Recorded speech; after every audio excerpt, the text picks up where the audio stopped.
இடத்திற்கு உயிரோடை தமிழ் ILC தமிழ் உயிரோடை தமிழில் ஆண்டுகளை அரசியல் களம். இன்றைய அரசியல் கள நிகழ்ச்சியில் உயிரோடை தமிழில் உரையாட இருக்கின்ற விடயம் வடக்கு கிழக்கில் சூடுபிடித்திருக்கும் தமிழ் அரசியல் என்ற தலைப்பில் நாங்கள் இன்று உரையாட இருக்கின்றோம். இன்றைய இந்த நிகழ்ச்சியில் எங்களோடு போரியல் ஆய்வாளர் அருஸ் அவர்களும் அரசியல் ஆய்வாளர் நேரு குணரட்னம் அவர்களும் இணைந்து தங்களுடைய கருத்துக்களை தரும் நிகழ்ச்சியாக இந்த நிகழ்ச்சி இடம்பெறுகின்றது. அது மட்டுமில்லாமல் அன்பர்களே, நீங்களும் இணைந்து உங்களுடைய கேள்விகளை தொடுங்கள். நிச்சயமாக நாங்கள் நிறைய தகவல்களை இவர்களிடமிருந்து எடுக்க வேண்டிய ஒரு நிலைமை இருக்கின்றது. குறிப்பாக வடக்கு கிழக்கில் இருக்கின்ற தமிழ் அரசியல் பரப்பில் ஏற்பட்டிருக்கின்ற இந்த நிலைமைகளை பார்க்கும் பொழுது தமிழ் கட்சிகளுக்கிடையில் போட்டிகள் நிலவுகின்றது. 3 பெரும் கட்சிகளாக அங்கே பிளவுபட்டிருக்கின்றது. இனி சமீபத்தில் நீங்கள் எல்லோருமே கேட்டிருப்பீர்கள், சுவிஸ் தூதுவரகம் அரசியல் தீர்வு தொடர்பாக ஒரு முயற்சி எடுத்தது. அந்த முயற்சி 19ஆம் தேதி கூட்டம் ஒழுங்கு செய்யப்பட்டிருந்தது. ஆனால் அந்த கூட்டம் காலவரையின்றி ஒத்திவைக்கப்பட்டிருப்பதற்கு ஏதோ காரணங்கள் எல்லாம் கூறுகிறார்கள். அது மட்டுமில்லாமல் கடந்த ஞாயிற்றுக்கிழமை தமிழ் மக்கள் பேரவை கூட்டம் நடத்தியிருந்தார்கள். அந்த கூட்டத்திலும் கூட நிறைய விடயங்கள் பேசப்பட்டதாக கூறுகிறார்கள். என்னை பொறுத்தமட்டில் இங்கே நிச்சயமாக இதற்காக நான் அரசர்கள் மற்றும் நேரு அவர்களிடம் இந்த தெளிவுகளை பெற வேண்டும் என்றால், அந்த கூட்டங்களில் இப்பொழுதெல்லாம் அதிகமாக பேச தொடங்கி இருக்கிறார்கள். தீர்வு தொடர்பாக அதைத்தான் நாங்கள் முன்னிலைப்படுத்த வேண்டும் என்கிறார்கள். இன்னும் ஒரு தரப்பினர் கூறுகிறார்கள், வட்டுக்கோட்டை தீர்மானத்தை நாங்கள் முன்னிலைப்படுத்த வேண்டும் என்று சொல்லுகிறார்கள். 13வது திருத்தச் சட்டம் அரசியல் யாப்பில் இருக்கின்ற விடயங்களை தீர்வு என்று சொல்லி பேசுபவர்களும் இருக்கிறார்கள். இந்த குழப்பங்களை, இந்த விடயங்களை கூட புரிந்து கொள்ள முடியாமல் அரசியல் பரப்பில் குளறுபடிகளை ஏற்படுத்தி மக்களை குழப்பிக் கொண்டிருக்கின்றார்கள். மக்கள் தெளிவாக இருக்கிறார்கள், மக்கள் தங்களுடைய ஆதரவை தருவதற்கு தயாராக இருக்கிறார்கள் என்ற விடயங்களை நாங்கள் இங்கே அடிக்கடி கூறுகின்றோம்.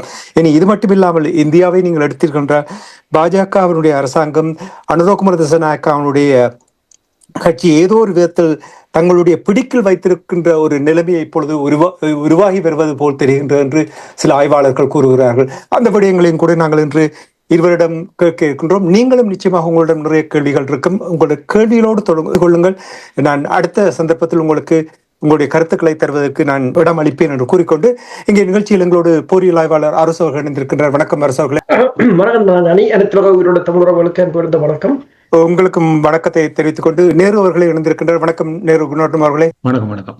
வாங்க அரசு அவர்களே.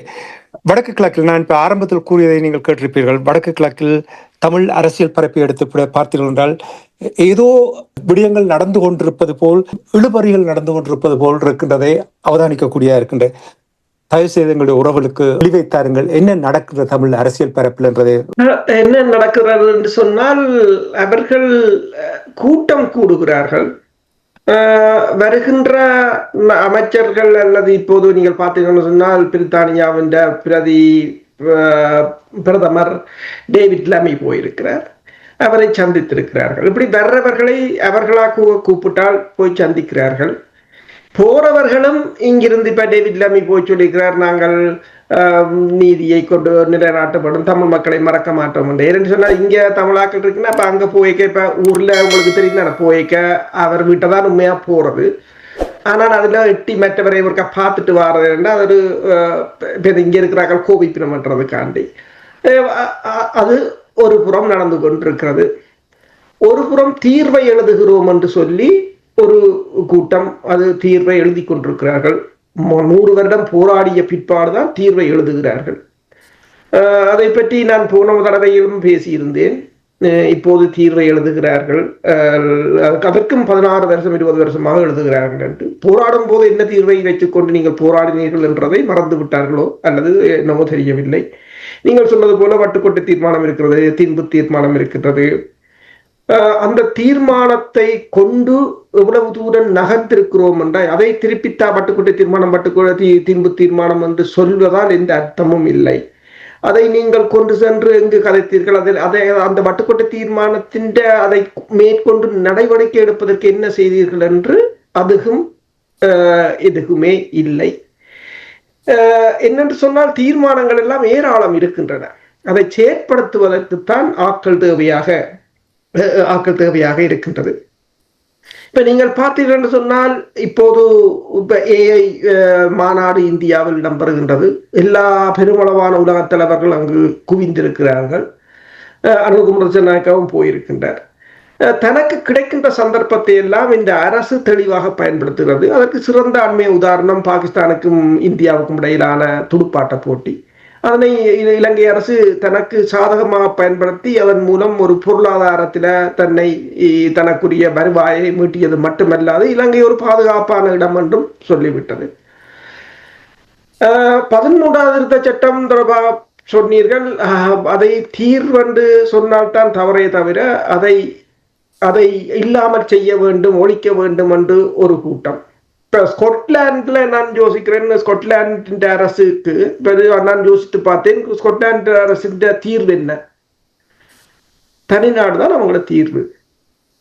ஆனால் இப்போது அவர்கள் என்னத்தில் இருக்கிறார்கள்? ஒரு பெடரல் இருக்கிறார்கள். அதுக்கு முதல் என்னத்தில் இருந்தார்கள் தெரியாது, வரலாற்றை தூக்கி பார்க்க வேண்டும். ஏதோ அதாவது அந்த மக்கள் தங்கள் அந்த அந்த அந்த அங்கு இருக்கின்ற தலைவர்கள் தங்கள் மக்களையும் மண்ணையும் அந்த தங்கள் கலாச்சாரத்தையும் பாதுகாப்பதற்கு தங்கள்கிட்ட கிடைக்கிற ஒவ்வொன்றையும் பயன்படுத்தி கொண்டுதான் முன்னேறுகிறார்கள். எதையும் அவர்கள் விடவில்லை. அண்மையில் இந்த ஆப்பிரிக்க நாடுகள் ஒன்றியத்தின் ஒரு கூட்டம் இடம்பெற்றிருந்தது. கிட்டத்தட்ட 15 நாடுகள், இந்த ஆப்பிரிக்க நாடுகளின் தலைவர்கள், அது 39வது கூட்டம் என்று சொன்னார்கள். அதில் அவர்கள் சொல்லியிருக்கிறார்கள், தாங்கள் ஐக்கிய நாடுகள் சபையிடம் கேட்க போகிறோம், அதாவது பலஸ்தீனத்துக்கு இப்போது ஒரு பார்வையாளர் அந்தஸ்து தான் அங்கு ஐக்கிய நாடுகள் சபையில் இருக்கின்றது, அதனை தாங்கள் நிரந்தர அங்கத்துவமாக மாற்ற வேண்டும் என்று கூறியிருக்கிறார்கள். சரி, இப்ப பலஸ்தீனத்தின் இலக்கு என்ன? தனிநாடு. அதற்காக கிடைத்த பார்வையாளர் அந்தஸ்தை தூக்கி எறிந்தார்களா? இல்லை. அதை வைத்துக் கொண்டுதான் முன்னேறினார் என்று அவர்களுடைய இலக்கை தவறவில்லை. அன்றைக்கு ஒருத்தர் எடுத்து என்ன கேட்டார், நான் ஸ்கொட்லாண்டை பற்றி ஸ்கொட்லாந்துக்காரன் ரத்தம் சிந்தி போராடினவனும் இல்லை, அவையல் வெளிநாட்டிலான் இருக்கணும், அங்கே இருந்துட்டு ஒரு நிஞ்சான் இருக்கணும். இப்ப பலஸ்தீனக்காரன் ரத்தம் சிந்தித்தான் போராடணும். இன்றைக்கு சிந்தி கொண்டிருக்கிறான். ஒரு ஒரு 2 வருடத்துக்குள்ள 67,000 பேர் பலி கொடுத்து தான் இருக்கிறார்கள். நாட்டை விட்டு தப்பி ஓடவும் இல்லை. அவங்க தந்த தீர்வுகளை வாங்கி கொண்டு தங்களுடைய இலட்சியத்தை மறக்கவும் இல்லை.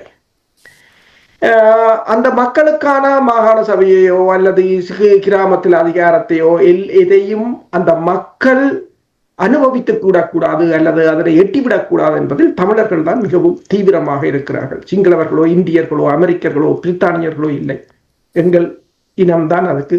இப்ப நீங்கள் பார்த்துக்கின்ற உலகத்தில் நடக்கிற பிரச்சனைகளுக்கு இந்த அமெரிக்கா யாரை வைத்து எல்லா காயை நகர்த்துகின்றது? அந்த நாட்டுக்குள் இருப்பவர்களை தான். ஈரானுக்குள் இருப்பவர் இப்போது அமெரிக்காவில் ஒரு ஈரான் தலைவர் ரெடியாகி கொண்டிருக்கிறார். பங்களாதேசத்தை ஒரு புரட்சி என்று சொன்னால் அமெரிக்கா ஒருவர் ரெடியாக இருக்கிறார் அங்க பொறுப்பை ஏற்பதற்கு. அது அவர் அமெரிக்கர் இல்லை, அவர் பங்களாதேசியாளாத்தான் இருப்பார், அவர் ஈரானியராத்தான் இருப்பார். அதே போலதான் எங்களுடைய ஆட்கள் தான் எங்களுக்கு மிகப்பெரிய ஒரு எங்களுடைய இனத்துக்கு எந்த விதமும் கிடைத்துவிடக்கூடாது என்பது ஒரு தீவிரமாக இருப்பதாக தெரிகிறது அந்த மக்களுக்கான. இப்ப என்னுடன் இன்று கதைத்தொருவர் கூறினார், பயங்கரவாத தடுப்பு சட்டம். அந்த புதிய பயங்கரவாத தடுப்பு சட்டத்தை கொண்டு வருகிறார்கள், பழசை மாற்றி. ஆனால் அதற்கு 28ஆம் தேதி வரையும் கால அவகாசம் கொடுத்திருக்கிறார்கள். அதை பற்றி யாராவது சிந்தித்தார்களா? அதை நாங்கள் என்ன செய்ய வேண்டும் என்று. இப்ப அவர் கூறினார், தாங்கள் எல்லா கிராம சபை எல்லா நகர சபையிலும் வடக்கு கிழக்கில் எல்லா அத்தனை பேரையும் கேட்டிருக்கிறது, நீங்கள் எல்லாத்துக்கும் எதிர்த்து தீர்மானத்தை நிறைவேற்றுங்கள். அதில் பலர் மாற்றம் என்று சொல்லிவிட்டார்களா? அது எல்லா இனத்திலும் இருக்கிறது தானே. ஆனாலும் பலவற்றில் நிறைவேற்ற முடியும். அப்ப ஆனால் அவர் கலைக்கும் போது நான் சொன்னேன், அது நிறைவேறியதால் அதாவது அது தோட்ட அது இப்ப அதில் கிராம சபை நகர சபைகளில் நிறைவேற்றுவதால் அதற்கு எதிராக அதை அவர்கள் விட்ரோ பண்ண போவதில்லை, அது வேறு விடயம். ஆனால் நாங்கள் எங்கள் எதிர்ப்பை தெரிவித்தோம் என்ற அந்த வரலாறு இருக்க வேண்டும். என்னன்னு சொன்னா, நாளைக்கு அவன் வந்து சொல்லணும் தமிழர்களும் சேர்ந்து தான் இதை நிறைவேற்றினார்கள். உங்களுக்கு தெரியும், சுவிட்சர்லாந்துல ஒரு அறிக்கை எழுதினார்கள், அதை யாருக்கும் காட்டக்கூடாதுன்ட்டு 5 தமிழாக்களுக்கு தான் காட்டினார்கள். 5 தாங்கள் தெரிவு செய்தது. ஆனால் அந்த 5 பேர்ட்ட பேரையும் கீழே போட்டுக்கிறார். ஏனென்றால் நாளைக்கு ஒரு கேள்வி வந்துட்டால் தமிழாக்களும் தான் இதுல வந்தவ கலந்தவ பேசினவை என்று முடிச்சுடலாம் அந்த கதையை. ஆனால் வேற ஒருத்தருக்கும் காட்டக்கூடாது. சுவிட்சர்லாந்துல நீங்கள் யோசிச்சு பாருங்க, 5 தமிழர் தான் இருக்கணுமோ. அதே மாதிரி தான். அப்ப இதிலும் நாங்கள் இவ்வாறான பல விடயங்கள் இருக்கின்றன. பல விடயங்கள் இப்ப இந்த கிராம சபை நகர சபை என்று சொல்கிறீர்கள்.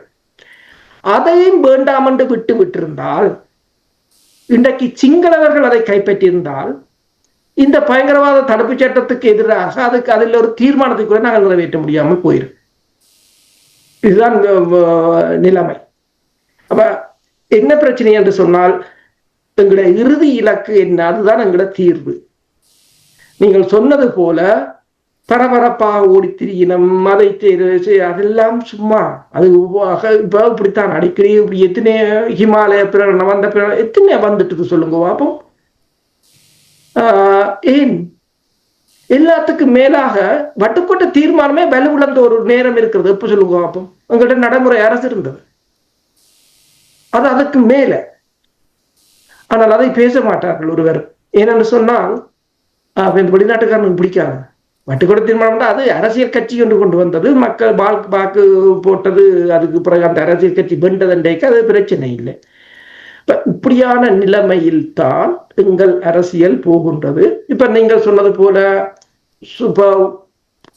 ஆரவாரப்பட்டு திரிகிறதால் அங்கு ஆரவாரப்பட்டு அவர்களுக்கு திரிகிறார்களே தவிர யாரை யார் இழுத்து விழுத்துவது, யாரை யார் சேர் அடிப்பது, யார் எங்க போய் கதைக்கிறார்கள், அதுக்கு முதல் நான் கதைக்க வேண்டும் என்று திரிகிறார்களே தமிழ் மக்களுக்காக அவர்கள் ஓடி திரிவதாக என்ற அறிவு சிலவளை இருக்கலாம். ஆனால் என்ற அறிவு கட்டிய வழி வரைக்கும் அது இல்லை. நன்றி அரசர்களே, நீங்கள் கூறுவதை புரிந்து கொள்கிறேன். அடிக்கடி உங்களோடு உரையாடும் பொழுது இந்த விடயங்களை பார்த்து ஏன் புரிந்து கொள்ள முடியாமல் இருக்கின்றார் என்ற அந்த ஆதங்கம் உங்களிடம் இருக்கின்றது. அதே ஆதங்கம் என்னிடம் இருக்கின்றது.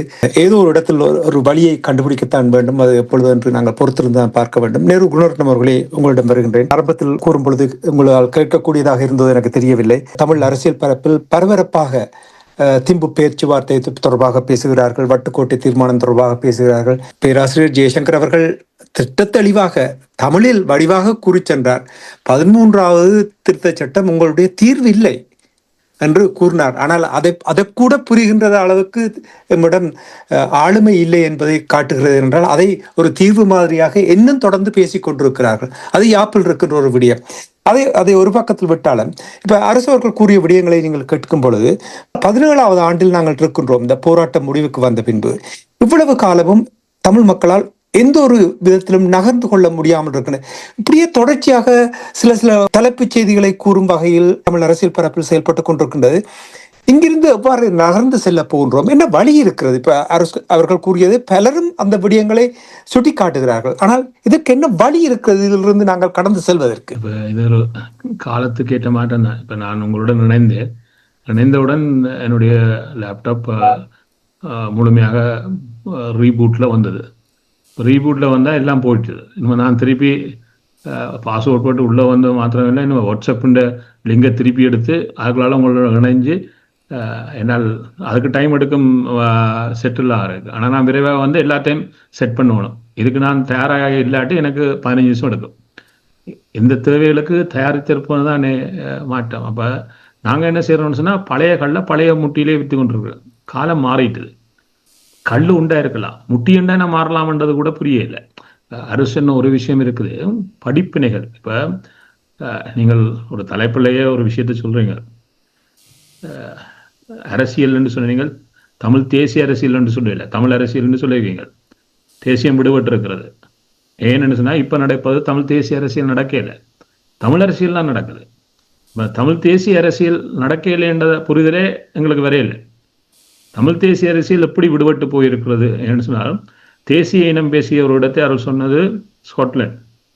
அங்கேயும் ஸ்காட்டிஷ் நேஷனல் பார்ட்டி என்ற அதுக்கு தேசியத்தை பிரதிநிதிப்படுத்தணும் என்று உருவான பார்ட்டி அங்கே இருக்கிற 60 சீட்லேருந்து ஒரு 9 சீட்டோட தான் பார்லிமெண்ட்டுக்கு வந்திருக்குது. ஒரு காலத்தில் 50க்கு மேலே சீட் எடுத்து கொண்டு வந்த ஸ்காட்டிஷ் நேஷனல் பார்ட்டிக்கு ஏன் இந்த ஒரு 9க்கு வந்தது? ஏன் ஸ்காட்லாந்து மக்கள் அதை விட்டுட்டு லேபருக்கு போனவை திருப்பியும் என்று சொன்னால் அங்கே ஒரு செய்தி இருக்குது. இப்போ இதைத்தான் தமிழ் தேசிய அரசியலினுடைய பிதாமகன் என்ன சொல்லி தந்தார்? இயற்கையினது நண்பன், வாழ்க்கையினது வழிகாட்டி, வரலாறு என்னது வாழ்க்கையினது தத்துவாசிரியன், வரலாறு என்னது வழிகாட்டி. இதில் என்ன சொல்ல வர்றார்? நீங்கள் வரலாற்று கூட காண காலத்துக்கு இந்த வாழ்க்கை தருகின்ற இதையும் பாடமாக கற்றுக்கொள்ளணும். ஏன் ஸ்கொட்டின் ஒரு பாடத்தை சொல்லுகிறது? அதுக்காண்டி ஸ்காட்டிஷ் நேஷனல் பார்ட்டி விழுந்து கிடக்க போகுதுன்றல்ல, அது மீண்டும் எழுந்தி வரலாம். ஆனால் எழும்பி வர்றதுக்கு அதுக்கு இன்றைக்கு கற்றுக்கொண்ட பாடத்தை சரியாக புரிந்து கொண்டால் நடைபெறும். கனடாவில் இருக்கக்கூடிய கியூபேக்களும் ஒரு தேசிய ஸ்காட்டிஷ் நேஷனல் பார்ட்டி, இங்கே பிளாக் கியூபேக் என்று இருக்கிறது. இந்த கடந்த தேர்தலில் தேசிய கட்சி அதிக ஆசனங்களை வென்றிருக்கு. ஏன் வென்றது? காலத்துக்கு வர்ற சவாலுக்கு ஏற்ற மாதிரி நீங்கள் உங்களை இயவாக்கம் செய்யவில்லை என்றால், உங்களுடைய கல்ல புதிய முட்டியிலே என்னென்ன மக்களுக்கு சொல்ல விரும்பவில்லை என்றால் அது நடக்காது. அப்ப இந்த தேசிய அரசியலுக்கும் இன்றைக்கு இருக்கக்கூடிய தமிழ் அரசியலுக்கும் இருக்கிற நிறைய குறைபாடுகளை நாங்கள் அடையாளம் கண்டால் தான் இது புரியும். இப்போ இன்றைக்கு அனுரா நம்பிக்கையுடன் பயணிக்கிறார் என்று சொன்னால், இன்றைக்கு அனுரா போறது தமிழர்கிட்ட மட்டும்தான், முஸ்லீம்கிட்ட போகலை. ஏன்னு சொன்னால் அனுராட்ட இருக்கக்கூடிய 20 அமைச்சர்கள் உடங்கின நாங்கள் சின்ன அமைச்சரவையிட இருப்போம் என்று சொன்ன அனுரா இப்போ 23 அமைச்சர் ஆயிட்டு. அது மெல்ல மெல்ல கூடும். அது கூடுறது எங்களுக்கு தெரியாது. ஏன்னா ஆரம்பத்தில் சொன்னதை தான் நான் கடைசி வரையும் வச்சிருப்போம். இப்போ 20 அமைச்சர் 23 அமைச்சர் ஆயிட்டு. ஆனால் ஒரு முஸ்லீம் அமைச்சர் கிடையாது. 25 இருக்கிறோன்னு சொன்ன துணை அமைச்சர்கள் அதுவும் 20க்குலாம் அனுப்போம்னு சொன்னவை இப்போ 32 அமைச்சர் ஆயிடுச்சு துணை அமைச்சர். இந்த 32 துணை அமைச்சர்ல 2 முஸ்லீம் இருக்கிறது, 1 முஸ்லீம் விவகாரங்களுக்கான அமைச்சர். அப்போ அனுராவிட்ட கட்சியிலே 189 8 தான் இருக்குது. ஆனால் அவர்கள் முஸ்லீம்கிட்ட போயில்லை. இவ்வளவு காலம் முஸ்லீம்கிட்ட போய் பிரச்சாரம் செய்ய பரப்புரை எதுவும் செய்யலை. ஆனால் மீண்டும் மீண்டும் தமிழர்கிட்ட வர்றார்கள். எங்கே வர்றார்கள்? வடக்கு கிழக்கில் இருக்கிற தமிழர்களை, குறிப்பாக வடக்கில் இருக்கிற தமிழர்கிட்ட வர்றார்கள். இல்லை என்று சொன்னால் மலையாளத்தில் இருக்கிற தமிழர்கிட்ட போறார்கள். ஏன்? அவர்களுக்கு தமிழர்கள் மட்டும்தான் தேவைப்படுகிறார்கள். அவர்கள் தெளிவாக இருக்கிறார்கள். அவர்களுக்கு என்ன காரணத்துக்காக? அவர்களுக்கு முஸ்லீம்கள்கிட்ட நம்பி போகிறதுக்கு தயாரா இல்லை. அவருடைய பயணத்திலேயே அவர்கள் அவ்வளவு தூரம் அவர்களை சேர்த்தவர் இல்லை. அங்கங்கே அவரோட நிற்கிற ஒரு 4 பேருக்கு கொடுத்துட்டு அமைச்சரை வச்சிருக்காரு. ஏன்னு சொன்னால் அவர்களுக்கு இருக்கக்கூடிய அவருடைய வரலாற்று பின்னணியிலேயே அவர்கள் முஸ்லீம்களே ரெண்டே இல்லை. முஸ்லீம்களை உடைச்சு கொண்டு போறதும் அவர்களாக ஒன்று செய்கிறார்கள். அதை உடைச்சு சின்ன வண்ணம் வாங்கிக்கிறார்கள். அவர்களுக்குள்ள சண்டைகளே அவர்கள் சிரிஞ்சு போற மாதிரி ஆயிட்டுது. ஏன்னா அது முஸ்லீம் தமிழ் குறைபாடு. ஆனால் தமிழர்களே அவர்கள் குறிவைக்கிறார்கள். என்றால் இலகுவாக. அதனுடைய அர்த்தம் எங்களுடைய பலகீனம் தான். நாங்கள் பலகீனத்தால் நிறைந்திருக்கிறோம். இந்த பலகீனங்கள் எங்கே வருகிறது? நான் குறுக்கிடுவதற்கு மன்னித்துக் கொள்ளுங்கள். இந்த பலவீனமான நிலையில் இருக்கிறார்கள் என்று நான் கேட்டு எனக்கு அலுத்து போச்சு. 16 வருடமாக இவ்வளவு பெரிய ஒரு வீரியம் கொண்ட தமிழினம், உலகத்துக்கே போராட்டம் என்றால் என்ன, முப்படைகள் என்றால் என்ன என்று ஒரு வரவிலக்கணத்தை எடுத்து காட்டிய தமிழினம் இன்னும் இப்பொழுது 16 ஆண்டுகளுக்கு பின்னர் பலவீனம் என்றது எப்பொழுது இந்த பலவீனத்திலிருந்து வெளிவரப் போகிறோம்? இல்ல, இங்குதான் ஒரு சவால் வருதுன்னு சொன்னால், இப்ப பாருங்கள், இது ஒரு செய்தியை சொல்லித்தருது. ஒரு தனி மனிதனுடைய ஆளுமையினால் வழிகாட்ட அவரை நம்பியவர்கள் பின்னால் நின்றதனால் நகர்ந்திருக்கிறோம் என்பது இப்பொழுது வெளிப்படும். என்ன சொன்னால், அப்படி தங்களை ஒரு இனம் சார்ந்த சிந்தனையுடன் ஒரு தேசிய அரசியலை நகர்த்துவதற்கென்று இதன்றவர்கள் ஒன்றில் கல்லறையில் இருக்கிறாங்க. அதனால நாங்கள் எவ்வளவு ஒரு பெரிய வெற்றிடத்துக்குள்ள இன்றைக்கு வந்து சேர்ந்திருக்கிறோம் என்று சொன்னால், நாங்கள் இதுக்கு பிறகும் சிந்திக்கிறோம் இல்லை. நான் இப்ப சமீப காலங்களாக இந்த படித்தவர்கள் மட்டும் ஆஸ்திரேலியாவிலேருந்து இங்கே வரையும் அதுக்குள்ள என்னுடைய உடல்நிலையால் அதுக்குள்ள போய் அதுக்குள்ள என்றளவு சவால் என்று பேசாம இருக்கு பார்த்தேன். இல்லையென்று போய் பார்த்தால் அங்கே பேசுறத பார்த்தீங்கன்னு சொன்னால் என்ன சொல்றேன்னு எனக்கு தெரியல. என்ன சொன்னால், நான் சொல்றது கல்விக்கும் உண்மையான ஜதார்த்தத்துக்கும் புரிந்து கொள்வதற்கு நிறைய இடைவெளி இருக்கிறது. அந்த இடைவெளியில் நின்று பேசுகிறார்கள். அதை என்னென்று சொல்றது கூட எனக்கு புரியாத அளவுக்கு இருக்குது. அதுக்கு என்ன ஒரு விஷயம் வருகிறோன்னு சொன்னால், இப்ப நாங்கள் நிறைய நேரம் பார்வையாளராக இருந்திருக்கிறோம். அதை அவரே சொல்லி காட்டுகிறார். என்ன சொன்னார் தலைமை, என்னை உங்களை கடவுளா பார்க்கிறேன் சொல்றார். என்னை கடவுளாக்கிட்டு தங்களுடைய பொறுப்புல இருந்து நழுவி செல்ல பார்க்கிறார்கள் என்று. அதான் அப்ப நான் ஒரு களத்தில் நின்று அந்த களத்தை எதிர்கொள்கின்ற பொழுதுதான் எனக்கு வாழ்வியல் சவாலை புரியும். இது நின்று நிறைய விஷயம் பேசப்படுகிறது. பங்காளராக மாறுவதற்கு என்ன தடுக்கிறது? என்னன்னு சொன்னால், நான் சமீபத்தில் ஒரு பார்த்தேன். நான் மீண்டும் சொல்ல கொண்டு இருக்குது. தமிழர்கள் 800 வருடங்கள் அடிமைத்தனத்தில் இருந்தவர்கள். அதை சொன்னால் வறுமையாக சொல்லுகிறேன் என்பதற்காக இந்த 800 ஆண்டுகள் யார் யார்கள் இருந்தவர்கள் 1276 இருந்து தொடர்ச்சியாக இவ்வாறு மாறி மாறி வந்தோம் என்றால், நாங்கள் வந்தவன் எல்லாரும் மிதிச்சுட்டு போனான். அப்ப மிதிச்சுட்டு போக போக நாங்கள் ஒடுங்கி ஒரு மீளெழுச்சி ஒரு நீண்ட 800 வருடங்களுக்கு பின்னர் பிரபாகரன் என்கின்ற ஒரு பெரிய ஒரு பிம்பத்துக்கு முன்னாகத்தான் தமிழுடைய மீளெழுச்சியை கட்டி எழுப்பப்பட்டது. இதை சரியாக அடையாளம் கண்டவர்கள் இந்த மீளெழுச்சி முழுமை பெறுமாக இருந்தால் இந்த நீண்ட ஒரு அடிமைத்தனத்திலிருந்து தமிழினம் விடுபட்டு போடுமன்ற பயத்துல தான் மீண்டும் அடிச்சவங்க. அதாவது ஈழத்தமிழத்தை மட்டும் அடிக்கல, தமிழ்நாட்டில் இருக்கிறவங்களையும் சேர்த்து தான் அடித்தவர். ஆனா அங்க இருக்கக்கூடிய தலைமைகளும் அதுக்கு இணங்கி போனது தானே பார்த்தோம். இப்ப எங்களுக்கு ஒரு புரிதல் பெற வேண்டும். இந்த மாறுகின்ற உலகத்தினுடைய இன்றைய சுழற்சிகள் இப்பொழுது பாருங்கள், இந்தியாவுடைய மாநாட்டை எப்படி பேசுறோம். இந்தியாவுடைய மாநாட்டில் 20 பேர் வந்தது உண்மை. இந்த 20 பேர்லையும் இப்ப ஏன் அனுரா போகணும்னா கட்டாயம் போவோம், இல்லாட்டி அது பகையாயிடும். என்ன சொன்னா அங்க ஒரு திரட்சியை காட்ட வேண்டிய பிம்பம் மோடி அவர்களுக்கு இருக்காது. அப்ப யார் வந்தது? பூட்டானும் ஸ்ரீலங்காவும் மட்டும்தான். பங்களாதேஷ்ல இல்ல, பாகிஸ்தான் இல்ல, மோல்டீவ்ஸ் இல்ல, அப்ப சுத்தவர் இருக்கிற நாட்டுல நேபாளம் இல்லை. ஆகவே இதை காட்டுவதற்கு அப்ப ஆசியாலையும் பெருசா இல்லை, கொரியா இல்லை, ஜப்பான் இல்லை, ஒருத்தரும் இல்லை. ஆகவே எங்க போனது?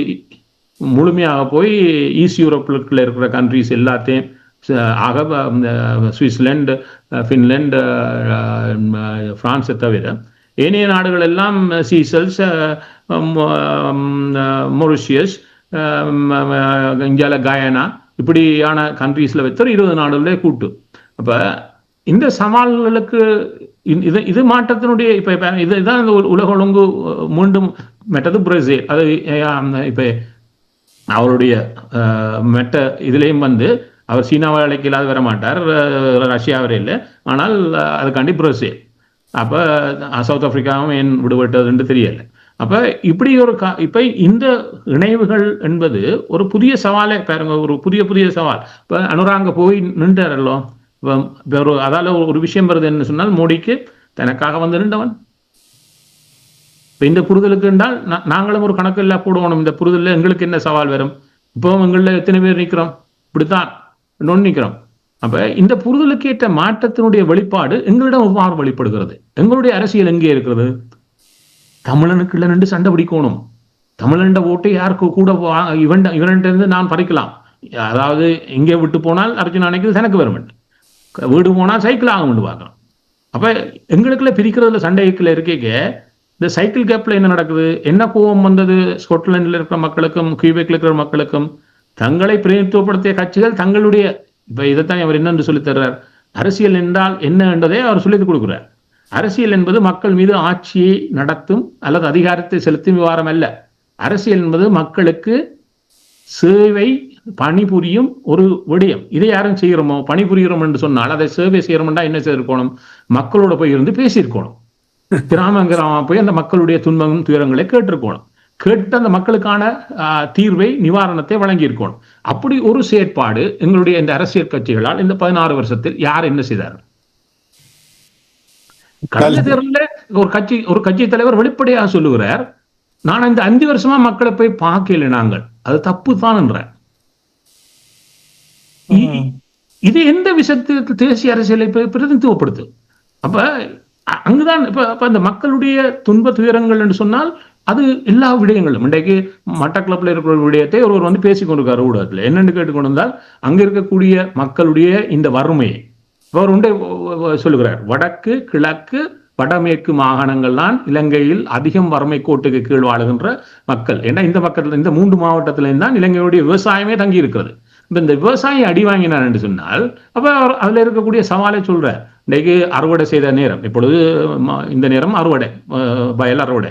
அப்ப அறுவடையை செய்து போட்டு அந்த மண்ணை இதை மூடி வைத்திருந்தால் சொல்லுறார், மழை தொடர்ச்சியா 4 நாளா பெய்யுது. இப்ப இந்த 4 நாளா பெய்தால் அதை அவனுக்கு பொதி கட்டி பாதுகாப்பான இடத்துக்கு கொண்டு வரதுக்கு வாய்ப்பு இல்லை. இப்படியே அவன் மூடி வச்சுட்டு பிறகு திறந்து பார்த்தால் அது முளை கட்டிடும். முளை கட்டினால் அதை அரிசியா விற்க இல்லாது. அப்ப அவனுக்கு ஒரு பெரும் இழப்பு வரும். இந்த இழப்புக்கான தீர்வு என்னன்னு அவர் கேட்கிறார். அப்ப அவன் ஏற்கனவே பேங்க்ல போய் கடனா வாங்கித்தான் இதை செய்யறாங்க. இப்ப அள்ளி கொடுக்குறார்கள். இப்ப கிராமமா பேங்க் திறந்து வச்சிருக்குது. வாங்கோ, உங்களுக்கு கடன் தாரேன், உங்களுக்கு பத்திரத்தை தந்துட்டு போங்கோ, கடன் தருகிறேன்னு சொல்லி அவன் இப்ப பத்திரத்தை பேங்க்ல கொடுத்துட்டான். இப்ப இதை காசை கட்டாட்டி பத்திரத்தோட வீடும் போடும். அப்ப இந்த விஷயத்துல சொல்றார், இதுக்கான தீர்வுகள் என்ன? இப்ப இந்த மக்கள் சார்ந்த பிரச்சனைக்கு யாராவது அரசியல் தலைவர் போய் பேசி இந்த மக்களுக்கு என்ன வழியில அவர்களை வழிகாட்டுறது ஏறாத அரசியல் தலைமை செய்கிறார்களோ? அரசியல்ல இருக்கிற என்ன நினைக்கிறோம் என்று சொன்னால் தீர்வு மட்டும்தான் எங்களுடைய வேலை, ஏனையவை எங்களுடைய எந்த வேலையும் இல்லை என்கிறார்கள். இப்ப அப்படின்னு சொன்னால் தமிழ் தேசியர், இது தமிழ் அரசியல். தேசிய அரசியல் என்ன சொல்லித்தார? மக்களின் துன்ப துயரங்களில் பங்கு கொண்டு அவர்களின் சுமைகளை நாமும் தாங்கி அவர்களின் கஷ்டங்களை போக்குவதற்கு திட்டமிட்டு செயலாற்றுவதுதான் அரசியல் வேலை என்றார். இது நடைபெறுகிறதா? அதுக்கு மேலேயும் சொல்ற, மக்களின் துன்பங்களில் பங்கெடுத்து கொள்ளும் போதுதான் அவர்கள் நம்முடன் இணைந்து கொள்வார்கள். ஏன் எங்கட அரசியல் கட்சியை விலகி போய் கொழும்புல இருக்கிற கட்சிக்கு மக்கள் வாக்களிக்கிறார்கள்? இவர்கள் மீது கொண்ட விரக்தியை எவ்வாறு வெளிப்படுத்துவது என்று தெரியவில்லை. ஏன்னு சொன்னால் மக்களின் துயரங்களில் பங்கெடுத்துக் கொள்ள இவர்கள் தயாராக இல்லை என்று சொன்னால் இவருடன் இணைந்து கொள்ள இந்த மக்கள் வருவார்கள். அவரெல்லாம் தேசிய அரசியல் என்றால் என்னென்று கோடிட்டு தந்திருக்கிறார். இந்த கோடிட்டு தருகின்ற விவகாரத்தில் இவர்கள் என்ன செய்தார்கள் என்று பார்த்தால் இங்குதான். அப்ப நான் இன்றைக்கு ஸ்கொட்லாண்டில் நடக்கிறது, கியூபெக்ல நடக்கிறது, எங்கண்ட இதுலயும் அப்படியே வெளிப்படுது. ஏன்? இதுதான் அரசியல்ல நடக்கின்ற மாற்றங்களுடைய வெளிப்பாடுகள். இது நிரந்தரம் இல்லை என்று இருக்கலாம். ஆனால் இந்த வரக்கூடிய ஒரு சின்ன விடயத்தை கூட அவன் தனக்கான வாய்ப்பாக இன்னொரு 20 வருஷத்துக்கு விளையாடுவான். அல்லாட்டி அவனுக்கு தேவைறது இந்த 5 வருஷம் தான். அதுக்குள்ள தான் செய்ய வேண்டியது எல்லாத்தையும் செய்து முடிச்சிடுவாங்க தங்கள் தொடர்ந்து நிலப்படுத்தி நகர்வதற்கு. இதை ஏற்றுக்கொண்ட உலகம் இதோடைய பயணிக்க வழிகிட்டுரும். திரும்பி இது மாற்றம் பெற்று வருகின்ற பொழுது அங்க இந்த உலகம் இருக்காது. இப்ப இன்ற மாற்றத்துக்கு ஏற்ற வகையில் எங்களை எவ்வாறு தயார் செய்வது? இப்ப எங்கெல்லாம் விரக்தி வருது என்று பார்த்தால், இளைஞர்கள் முடித்து வருகிறார் என்று சொன்னால் அவர்களுக்கு வேலை வாய்ப்பு. இந்த வேலை வாய்ப்புக்கு வசதி இல்லாத பூமி என்றால் என்ன செய்வார்கள்? நாட்டை விட்டு ஓடுவார்கள். அவர் நினைக்கிறார்கள் வெளிநாட்டில் வேலைகள் கொட்டி கிடக்கிறது, போன வேலை எடுத்துருவோம். இது ஒரு சிந்தனை. இல்லாட்டி இங்கிருந்து விட்டுட்டு இந்த காணியை வச்சுட்டு கொழும்புல போய் ஃபிளாட் வாங்கி அங்கே வேலைக்கு போகும். அப்ப இந்த மக்களுடைய இந்த சுழற்சியை அல்லது இந்த இடம்பெயர்வை ஏதாவது திட்டமிட்டு தடுப்பதற்கான ஒரு பொறிமுறை எங்களுக்கு இருக்கிறதா? கிடையாது. அப்ப இன்னொன்று சொல்றார், பெண்கள் சம உரிமை பெற்று சகல அடக்குமுறையிலிருந்து விடுதலை பெற்று ஆண்களுக்கு சமத்துவமாக கௌரவமாக வாழ வேண்டிய ஒரு புரட்சிகர சமுதாயத்தை தமிழகத்தில் அமைய வேண்டும் என்பதே எனது பேரவான்றார். இது அவர் சொல்றார். ஏனால் 2 சமூகமும் சமத்துவமான பங்காளியாக ஒரு சமூகத்தில் வருகின்ற பொழுது அந்த சமூகம் வலுப்பெறும். நான் ஏற்கனவே சொல்லியிருக்கிறேன், இலங்கையில் பெண்களுக்கான வேலை வாய்ப்பு சதவீதம் ஆண்களுக்கும் இடையில பெரிய வித்தியாசம். 29.9%, 71% இருக்குது. இப்ப இந்த பெரிய வித்தியாசத்தை அதனால இலங்கை வளர்றதுக்கு பொருளாதார ரீதியாக இருக்கக்கூடிய சவாலாக முன்னில் சொல்லியிருக்கிறார். இது மேற்கத்திய உலகத்தில் பார்த்தீங்கன்னா 2 பேருக்குமான இடைவெளி மிக ஒரு 5 விழுக்காட்டுகளை தான் இருக்கும். அப்படி இருந்தா தான் ஏன்னா இருக்கக்கூடிய மேன் பவரை மேலோ ஃபீமேல் நாங்கள் அதை யூட்டிலைஸ் பண்ணணும். அப்படின்னா தான் உங்களுடைய பொருளாதாரத்துக்கான பங்களிப்பு அதிகரிக்கும். இலங்கை தீவிலேயே அது இல்லை. இலங்கை தீவில் நான் குறை சொல்ல முடியாம கிடக்குன்னு சொன்னா, இலங்கை தீவிலும் பார்க்க மோசமாக தமிழர் பகுதி இருக்குது. அதாவது யாழ்ப்பாணத்துல 18% 82% இருக்குது. அது எவ்வாறு சாத்தியம்? அந்த இந்த வீரம் பேசுகிற யாழ்ப்பாணம் மாவட்டத்திலே இப்படி இருக்கு. ஆனா இதிலும் பார்க்க வவுனியா மாவட்டம் இலங்கைக்கே முதன்மையா இருக்கு. 39க்கு 61. அப்ப ஏன் வவுனியா மாவட்டத்தில் இருக்கக்கூடிய வாய்ப்பு யாழ்ப்பாணத்தில் இல்லாம போனது? இது எங்களுடைய வேலையா? யார் செய்கிறது? அரசியல்வாதிக்கு இதெல்லாம் வேலை இல்லாட்டி எங்களோட மக்கள் யார்கிட்ட போவார்கள்? அப்ப அதுக்கும் அவர் சொல்லித்தர்ற, அதாவது தன்னிறைவு பொருளாதாரம் உமது தேசிய வாழ்வுக்கு மூலாதாரமானது, தனியரசு நிர்வாகத்துக்கு அத்திவாரமானது. ஏன்னா ஒரு தன்னிறைவு பொருளாதாரம் இல்லாம ஒரு நாட்டில் இதுவும் நடக்காது. அப்ப சொன்னார், சுய நிறைவான தன்னில் தானே தங்கி நிற்கும் பொருளாதார வாழ்வுடைய சமூகமாக நமது சமூகம் உருவாக வேண்டும் என்பது எனது விருப்பம்னு சொல்றார். ஏன்னு சொன்னால் நாளைக்கு உரிமை கிடைச்சிட்டு, ஆனா சாப்பிட்றதுக்கு வழியில் எங்க விட போறோம்? குறைஞ்சபட்சம் என்னுடைய தேவைகளை நான் பூர்த்தி செய்தால் என்னுடைய காலில் நின்று என்னுடைய உரிமைகளை. அப்ப உரிமை என்று செய்கிற இந்த அரசியல், இந்த அரசியல், இன்றைய அரசியல் ஒரு தேசிய அரசியலுக்கு தேவையான எந்த ஒரு அத்திவாரத்தையும் கண்டுகொள்ளவில்லை. ஒரு சமூகத்துக்கு தேவையான கல்வி அறிவில் விழுந்து 9வது இடத்தில் இருக்கிறோம். இந்த போர் முடிவுக்கு வந்த பொழுது 2வது இடத்துக்கு கொண்டு விட்டார்கள். அதாவது 2000 கட்டி எழுப்பப்பட்ட ஒரு அரசியல் கல்வி செயற்பாட்டு முறைமை எங்களை 2வது இடத்தில் கொண்டு விட்டது. 2009ஆம் ஆண்டு 2வது இடத்தில் இருந்த எங்களை சறுக்கி கொண்டே வந்து இந்த இடத்துக்கு மாகாண சபைக்கு 2014 கல்வி அதிகாரம் கூட இருந்தது. ஆனால் சறுக்கி கொண்டு வந்து இன்றைக்கு 9வது இடத்தில், 8வது 9வது இடத்துக்கும் பெரிய இடைவெளியில் இருக்கிறோம். கல்வியில் விழுந்தாச்சு. சுகாதாரம் சவாலாகவே இருக்கிறது. முன்பே சுகாதாரத்தை திருவண்ண மருத்துவ சேவை கிராமமாக கொண்டு நேரடியாக கொண்டே மக்களிடம் சேர்த்தது. இன்றைக்கு அந்த முன்னெடுப்பு ஏன் செய்யவில்லை? இன்றைக்கு பாராளுமன்ற உறுப்பினராக இருக்கக்கூடிய தமிழர்களில் 4 வைத்தியர்கள் வரை, யாழ்ப்பாணத்தில் 2, வன்னியிலே 1, மட்டக்களப்பிலே 1, 4 வைத்தியர் வரை இருக்கிறார். நீங்க 4 பேரும் சரி இப்ப அரசியல் தானே இருக்கிறீங்க. சரி, உங்களுடைய கட்சிகளை பேதத்தை கடந்து தமிழனாக சிந்தித்தேன் உங்களுக்குள்ள ஒரு வெள்ளி அறிக்கையை உருவாக்கி ஒவ்வொரு இடத்திலையும் இருக்கக்கூடிய சவாலுக்கு ஏற்ற மாதிரி எவ்வாறான முறைமையை கட்டி எழுப்பது. யாழ் வைத்தியசாலையில் போதனா வைத்தியசாலையில் 8 மாடி கட்டடம் கட்டி புலம்பெயர்ந்த வைத்தியருடைய ஒத்தாசையும் இணைக்கப்பட்டு அரச பணத்துக்கு மேலாளம் போட்டு டே சர்ஜரி செய்கிற அளவுக்கு உடைய கட்டி எழுப்பிருவீங்களோ. அப்ப அதை செய்ய முடியும் தானே. இப்ப ஏன் இடங்கள்ல அதுக்கு ஒரு வெள்ளி அறிக்கை இருந்தால் எல்லாம் யாழ்ப்பாணத்துக்கு தான் பெற வேண்டாம், வெண்ணி என்ன செய்யறது? அப்படி என்றால் இன்றைக்கு ஒரு டயாலிசிஸ் எவ்வளவு தமிழர்களுடைய எண்ணிக்கை டயாலிசிஸ்ல தாயத்துல கூடிக்கொண்டு போகுது. டயாலிசிஸ் ஒரு ஏற்ற இயலாது, காசு கட்டணும். எங்க போறது? ஒரு டயாலிசிஸ் காசு கட்டுறதுக்கே இவ்வளவு நாள முடியாது. ஆனா டயாலிசிஸ் கிழமைக்கு 3 தரம் செய்யணும். எங்க போறோம்? அப்ப இந்த நீரிழிவு நோய் 33, அதாவது இலங்கையிலே 2 மாவட்டத்திலே அதிக நீரிழிவு நோய் கொண்டவர்கள் யாழ் மாவட்டமும் கொழும்பு மாவட்டமும். இப்ப இந்த 2 மாவட்டமும் இவ்வளவு தூரம் வந்திருக்கு. 33% நீரிழிவு நோயிலால் அதிகம் பாதிக்கப்பட்டுள்ள இருக்கிறார்கள். இப்ப இப்படியானவர்களுக்கு சரி தமிழ் சமூகத்தில் நாளைக்கு நோய்வாய்ப்பட்டு சாகிறது என்ன குறைக்கணும் என்று சொன்னா அதுக்கு ஒரு திட்டமிடல் வேணும் இல்லவா? அதை யார் செய்ய போறார்கள்? அப்ப நாங்கள் ஒரு சமூகமாக இந்த உரிமையில ஒரு பக்கம் வச்சுட்டு கீழே பார்த்தோம் என்றால் கீழே எல்லா அத்தியாரமும் சிதைஞ்சு கொண்டு போகுது.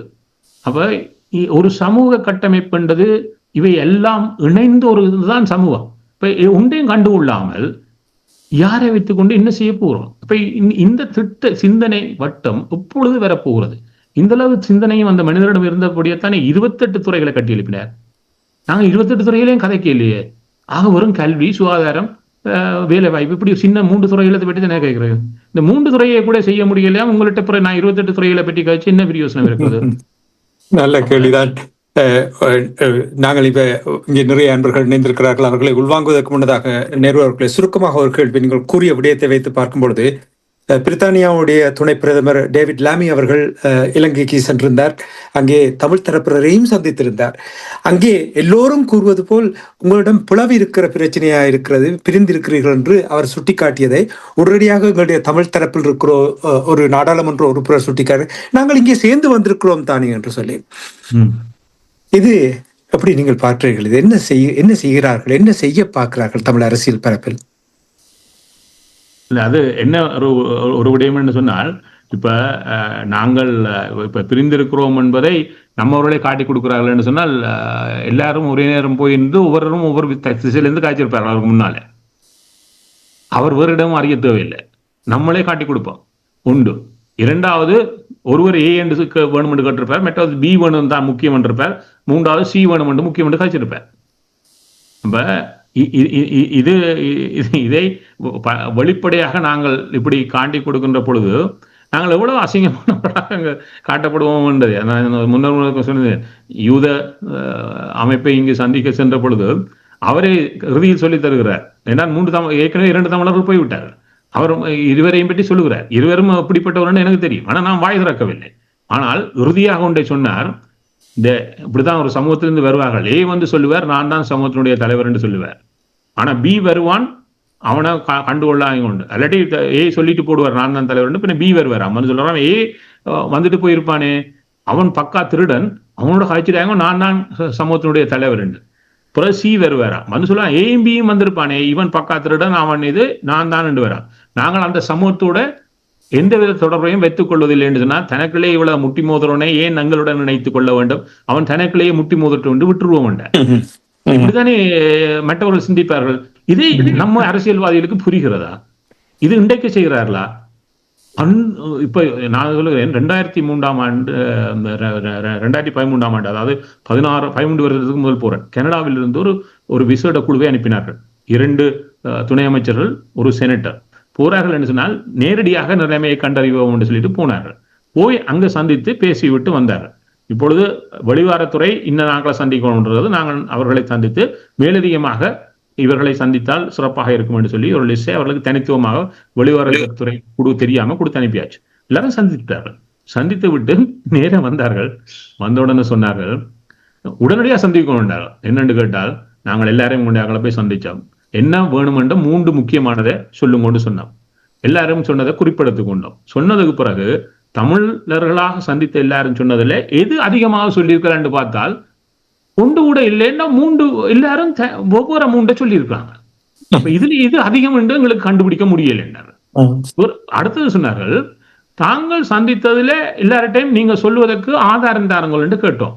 அதுக்கான ஒரு ஃபேக்ட் டாக்குமெண்ட் ஒரே ஒருவர் மட்டும் தந்தார், ஏனையவர்கள் எதுவும் தரவில்லை என்றார்கள். அந்த தந்தவர் இன்றைக்கும் மதிப்புக்குரிய மன்னாருடைய மறைமாவட்ட ஆயர் ஜோசப் ஆண்டக மட்டும்தான். ஜோசப் அவர்கள் அவரே இன்றைக்கு உயிரோட இல்லை. அப்ப இப்ப எங்களுடைய நிலைமையை யோசிச்சு பாருங்க, இன்னும் போனா என்ன நடக்கும். சரி, நாங்கள் உறவுகள் என்ன கேள்வியோடு வந்திருக்கிறார்கள் பார்ப்போம். நிறைய அன்பர்கள் இணைந்திருக்கிறீர்கள். அருள் கூர்ந்து கேள்விகளை மட்டும் தொடங்கள் என்று அடுத்த வாரம் நான் உங்களுக்கு சந்தர்ப்பம் தருகிறேன். உங்களுடைய கருத்துக்களை விலாவாரியாக நீங்கள் முன்வைப்பதற்கு நிச்சயமாக நான் உறுதியாக கூறுகிறேன். அடுத்த வாரம் உங்களுக்கு சந்தர்ப்பம் தருகிறேன். கேள்விகளை தொடங்கள். முதலில் இங்கே வாட்ஸ்அப் ஊடாக இணைந்திருக்கும் அன்பரை அழைத்துக் கொள்ளும். நான் நினைக்கிறேன் பிரான்சில் இருந்து இணைந்திருக்கிறீர்கள் என்று நம்புகிறேன். வணக்கம். வணக்கம். நீங்கள் யார் பேசுகிறீர்கள்? உங்களை அறிமுகப்படுத்துங்கள். வணக்கம், நான் ஜாலினியன். நிகழ்ச்சி வாழ்த்துக்கள். கூறுங்கள் யாழினியன். வணக்கம் ஞானியண்ணா, வணக்கம் அருள் அவர்களே, வணக்கம் நீரண்ணா. கேள்வி என்னன்னு சொன்ன, பல 2010 இருந்து காலத்துக்காக கூட்டு என்று சொல்லி தங்களுக்கு ஏற்ற மாதிரி கூட்டை அமைக்கணும். எந்த கூட்டமே நிலைச்சதா காணல. இதுக்கு என்ன காரணமா இருக்கும்? தங்களோட தான் தலைமை வாங்கணும் பண்ணதா, இல்லைண்டா தங்களோட கட்சி தான் தலைமை வாங்கணும் பண்ணதா என்று கேட்டுக்கொண்டு, ரெண்டாவது கேள்வி இன்னொரு ஒரு கேள்வி கேட்பேன். இந்த ஏகே ராட்சியை வரப்போது வந்துட்டால் பிரச்சனை, அதை நாங்கள் எதிர்கொண்டு சொல்லினோம்.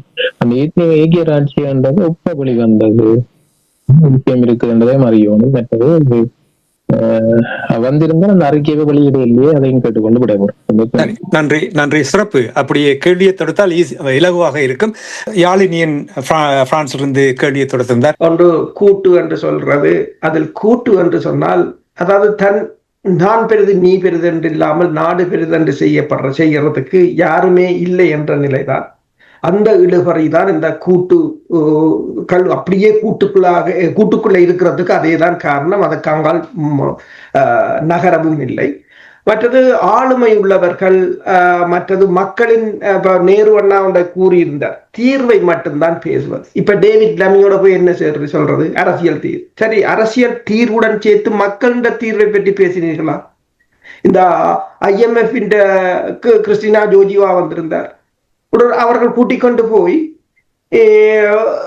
அந்த புயலால் பாதிக்கப்பட்ட இடங்களை எல்லாம் காட்டி அவர்கள் பல்வேறு திட்டங்களை தான் கதைக்கிறார்கள். நீங்கள் எந்த வந்தாலும் வேறு மக்களுடைய பிரச்சனையை எங்கேயாவது நீங்கள் கதைச்சிருக்கிறீர்களா? மக்களுடைய பிரச்சனையை நிறுவன சுட்டிக்காட்ட எத்தனை பிரிவுகளை அந்த போராட்டத்திட்ட கஷ்டத்தில் அவர்கள் ஆமியை மட்டும் கொல்ல வேண்டும் என்று இருக்கவில்லையே.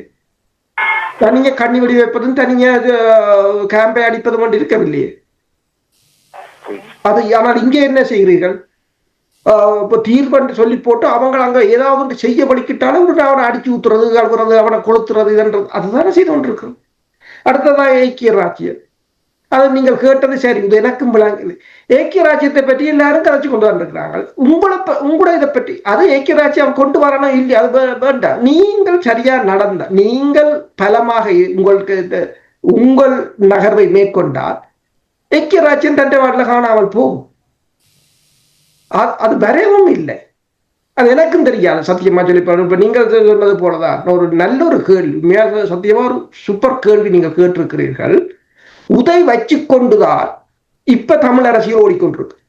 இப்ப அன்றைக்கு நான் இதுல சொன்னேன், தமிழ் தேசியம் என்றால் என்ன? ஒரு வரியில சொல்லணும். இப்ப நடக்கிறத வச்சு கொண்டு பார்த்தால் தமிழ் தேசியம் என்றால் என்னென்றால் ஐக்கிய ராஜ்யத்தை பற்றி கதைக்கிறது, சுமந்திரனை எதிர்க்கிறது. இது ரெண்டும் தான் தமிழ் தேசியம். எங்க பார்த்தாலும் நீ என்ன செய்த? 14 வருஷமா அவனை எதிர்க்கிறது பிரச்சனை இல்லை. நீ என்னது செய்த? மக்கள் துரத்தி அடிச்சுட்டார்கள். பேருமே அவனை பற்றி நீங்கள் செய்யறத கதையுங்கோவர், நீங்கள் என்ன செய்யணும்ன்றதுன்னா அது அவங்க காணாமல் போயிடுவாங்க. நேருவர்கள், உங்களிடம் வருவதற்கு முன்னதாக இன்னும் ஒரு அன்பரை உள்வாங்கிக் கொண்டு நாங்கள் உங்களிடம் வரலாம் என்று நம்புகிறேன். புரிதா? நீங்கள் சுமந்திரன் அடிச்சு கலாச்சாரம் சுமந்திரன் போய விட்டா இங்க வந்து நிறைய பேரை சேர்த்து கொண்டுதான் வெளிநாட்டு தூது களவா கதைக்கிறதும் களவான செயல்பாடும். இப்ப நான் கேட்கிறேன் கேட்டால் அங்க இருக்கிற வேறு செயல்பாடு ஒருத்தையும் சரியில்லை. ஏன் இந்த புலம்பெயர் தேசத்தில இருக்கிற புத்திஜீவிகள், கல்விமான்கள் உங்கள் எல்லாராலையும் சேர்ந்து ஒரு ஜூமில எல்லாரையும் கூப்பிட்டு நீங்கள் கதைச்சு சரியா ஒரு கட்டமைப்பை செயல்படுத்தி உங்களால செய்ய முடியாது. அங்க இருக்கிற புல அவை சும்மா ஓடிக்கொண்டிருக்கணும், அங்க விஜயம் ஓடிக்கணும், விடுங்க அவையில விடுங்க. எந்த ஒரு கட்சியும் போனா ஒரு தரம் போனா நீங்களே புலம்பெயர் தேசத்துல இருக்கிற புத்திஜீவிகள் கல்வியாளர்கள் ஏன் இதை செய்யல? இதை செய்யுங்கோ, அப்ப அதே கதையில விடுங்கோ. இப்படியே கதைச்சு எல்லாரும் பைத்தியம் முடிச்சு சாக போயிடும். ஒரு தரம் ஒண்ணும் செய்யல, ஒரு தரமே ஒண்ணும் செய்யல. அங்க இருக்கிறவன் செய்யல, வெளிநாட்டுல இருக்கிறவன் செய்யல. என்ன பார்த்தோம்னா அதான் தெரியுது. எல்லாரும் கதையில தான் காலம் போகுது. அதை செய்யுங்க தயவு செய்து.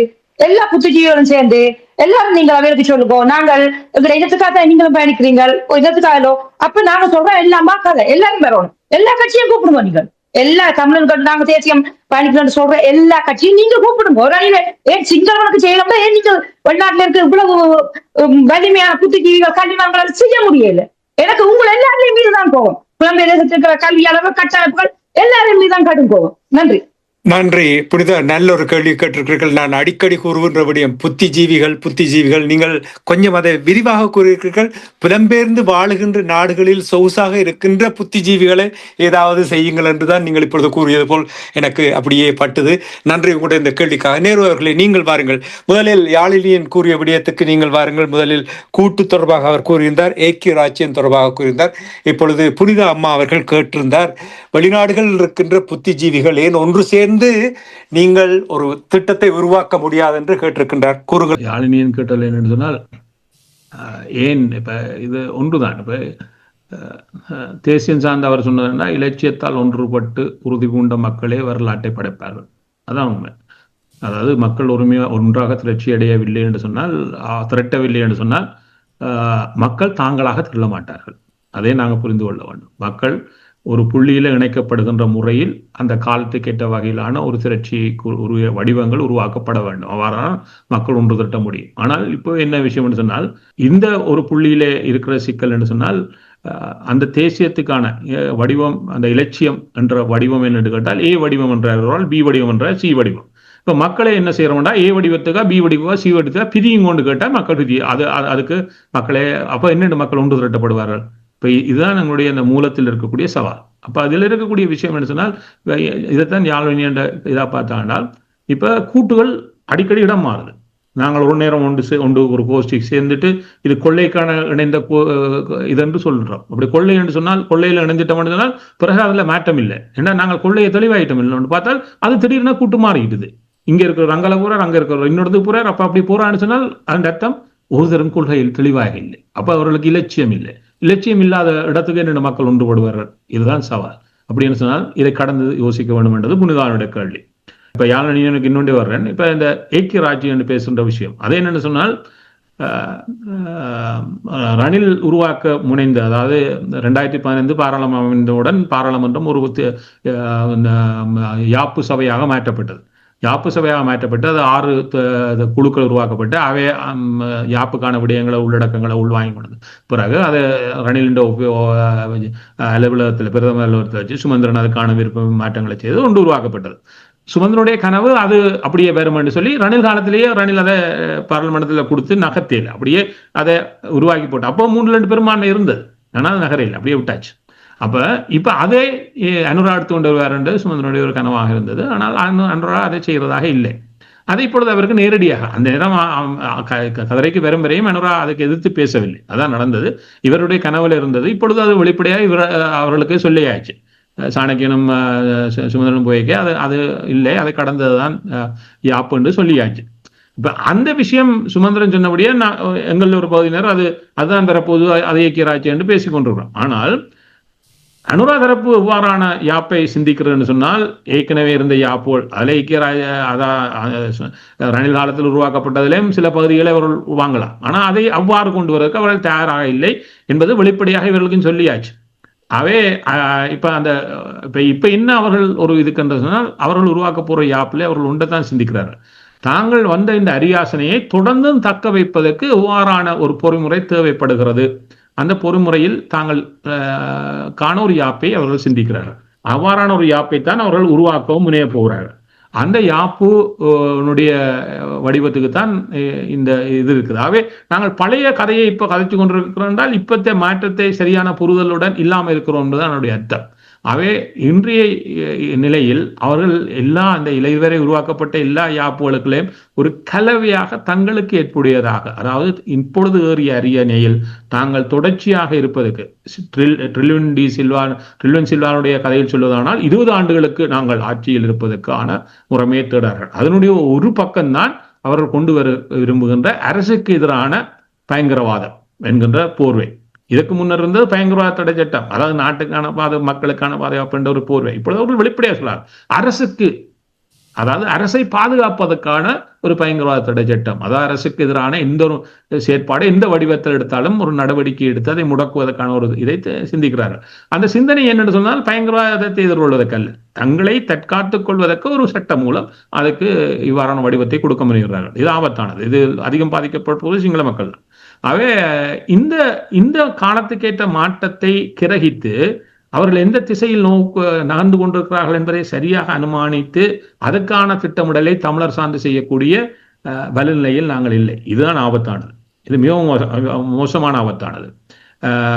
இதற்காக தங்களை அவர்களுக்கான உலக புறநிலை அவர்கள் இதை இன்னொரு 5 ஆண்டுகள் இருக்கிறது. அதுக்கு பின்னர் அந்த இடத்துக்கு போகின்ற பொழுது அவர்களுக்கு காக்கக்கூடிய ஒரு உலக புறநிலை கூட அவர்களுக்கு உருவாகி கொண்டிருக்கிறது. அதை நாங்கள் மறந்து விடக்கூடாது.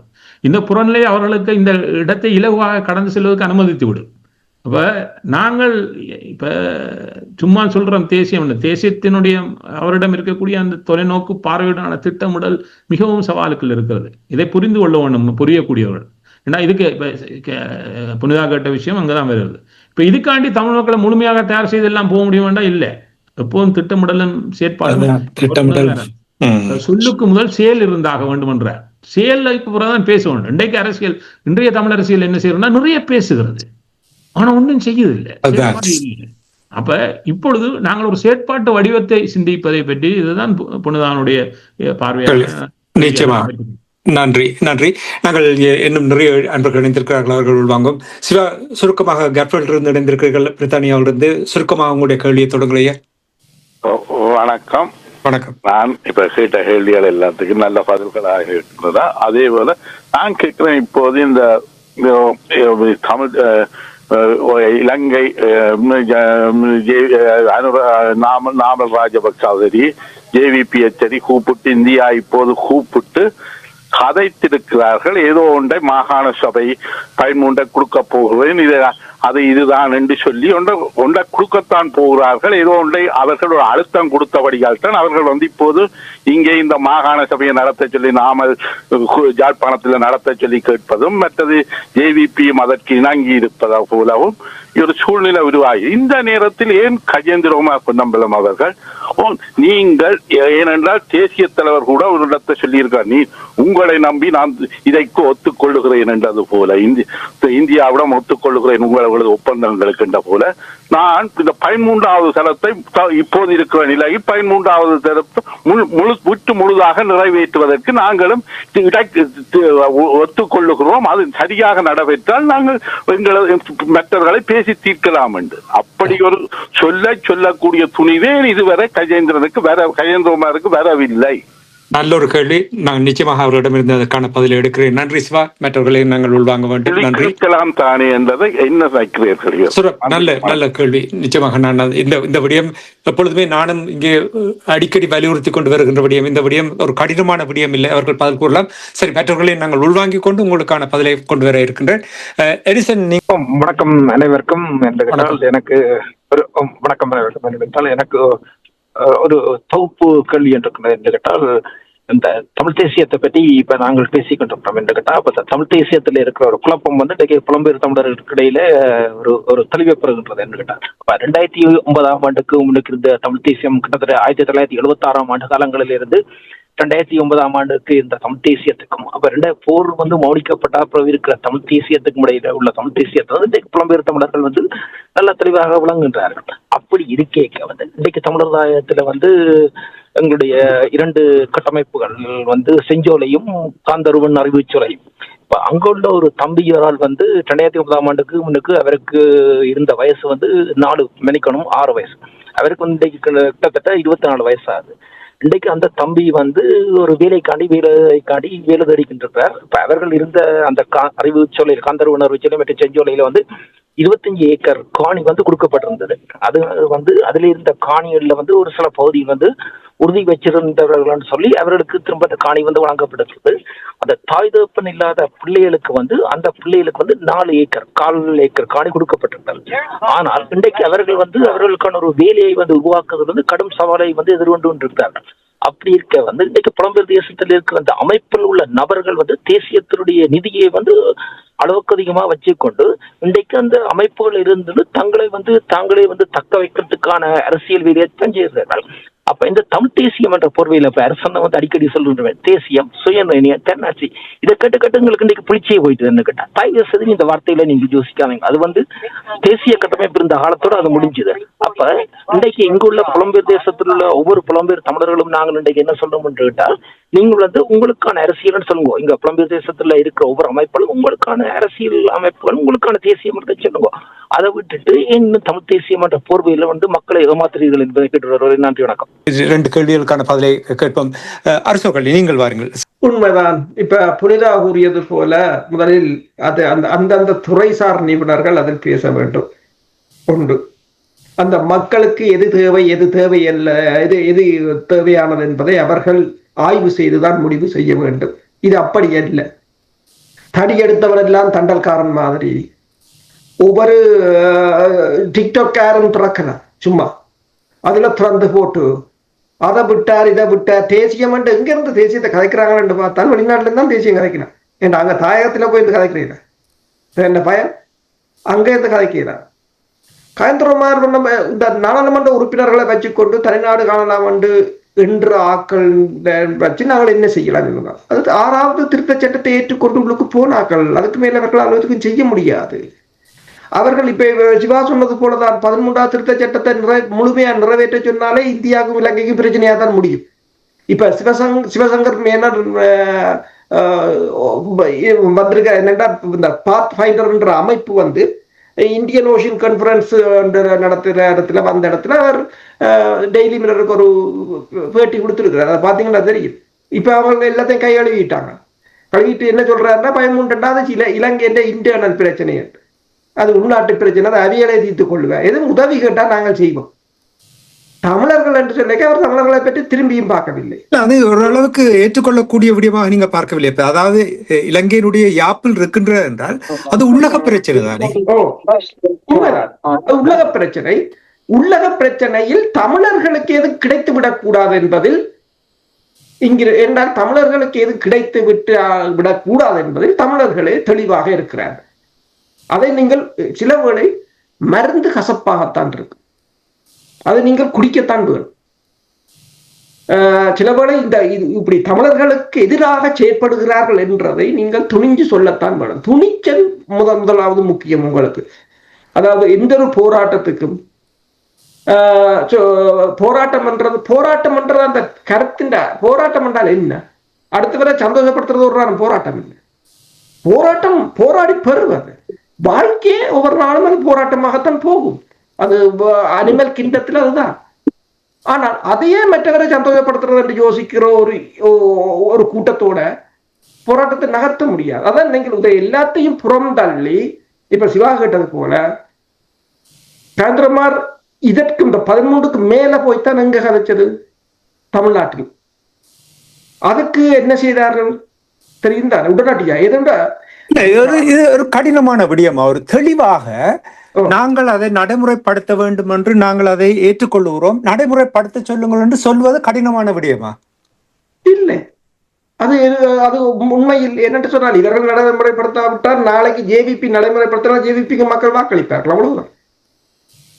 நீங்கள் உங்கள் கடமையை செய்ய மறக்கும் போது இன்னொருவன் அந்த இடத்தை உங்களுக்கு கிடைக்கிற சந்தர்ப்பத்தை நீங்க தவற விடும் போது இன்னொருவன் அந்த சந்தர்ப்பத்தை எடுக்கும் போது அவனுக்கு வாக்குகள் கிடைக்கும், அவன் நாடாளுமன்றம் போவார், உங்களை இருக்கிறதும் இல்லாமல் போகும்.